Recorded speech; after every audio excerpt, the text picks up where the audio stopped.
요 문제를 보면 니네 이러한 최소값 문제 어차피 지금 많이 줄 거지만 뭐 변형해서 많이 줄 거야. 근데 이거 연습을 많이 해봐야 되는 게 어렵게 나오면 어렵게 나오고 마플 시너지에서도 많이 나왔잖아.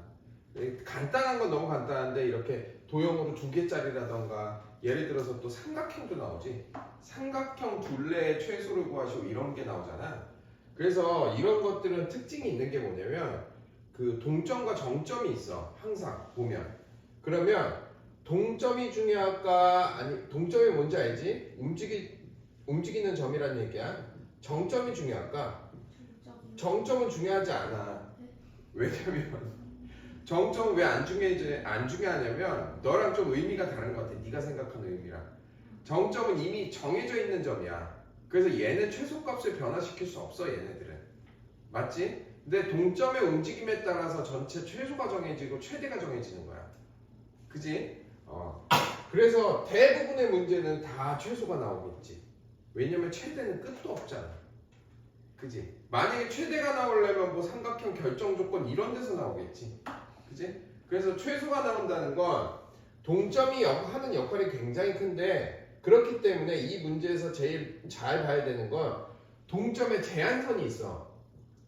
제한선이란 게 뭐냐면 동점의 규칙을 정해줘 문제에서. 자유분방하게 동점이 움직인다. 그러면 점과 점 사이의 거리 해야 돼.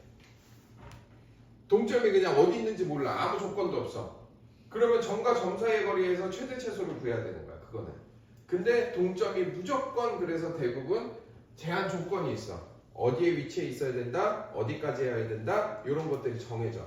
이 문제에서도 마찬가지로 이게 가장 중요한 포인트인 거야. 그래서 P는 X축 위에서만 있어야 되고 Q는 Y는 X 위에서만 있어야 된다는 규칙이 정해져 있어. 그럼 우리는 요걸 역으로 봐서 X축 대칭하면 되는구나. 그 얘기 하라는 얘기구나. Y는 X 대칭하라는 얘기구나. 이렇게 생각하면 돼.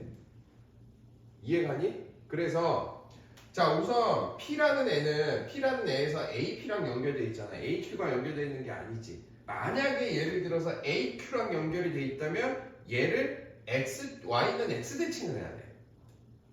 Q랑 연결돼 있다면. 근데 P랑 연결돼 있기 때문에 얘 자체를 어떻게 한다? 이 밑으로 X축 대칭을 하는 거야, 얘를. 그러면 자 A가 여기 있고 그 다음에 여기를 A-라고 했을 때 자 A-P와 AP의 길이가 서로 같기 때문에 얘의 길이랑 얘의 길이는 같기 때문에 우리가 직선으로 꼽기에 더 수월하다는 얘기야. 이게 최소는 이게 니네들이 이렇게 꺾이면 안 되잖아. 무조건 직선으로 연결돼 있어야 되잖아. 그럼 얘를 하나 옮겼어. 그 다음에 BQ니까 얘가 Q랑 연결돼 있잖아. 그럼 얘는 무슨 대칭을 해야 돼? Y는 X 대칭으로 옮겨야 되는 거야. 그럼 Y는 X 대칭으로 이렇게 쭉 옮겨보면 여기에 원이 생기겠지. 그럼 봐. A라는 애는 여기 왔다 갔다 할 거고. 그지? B라는 애는 여기 왔다 갔다 하겠지. 그러면 결국은 얘하고 연결이 되면 된다고. 근데 잘 봐. 만약에 B-가 여기 있다고 쳐보자. B-가 여기 있어. 그 다음에 A-가 여기 있다고 해볼게. 그러면 얘를 쭉 이었어. 됐지? 그러면 여기가 무슨 점이나 똑같은 거야? P-랑 똑같은 거지. P점이랑 X축 위에 있기 때문에. 여기를 뭐로 생각하면 돼? Q-로 생각하면 되지. 맞아? 그럼 결국 우리가 구하려고 하는 건 A-와 B-의 무슨 값을 구하면 된다? 최소값을 구하면 해결이 되는 거야.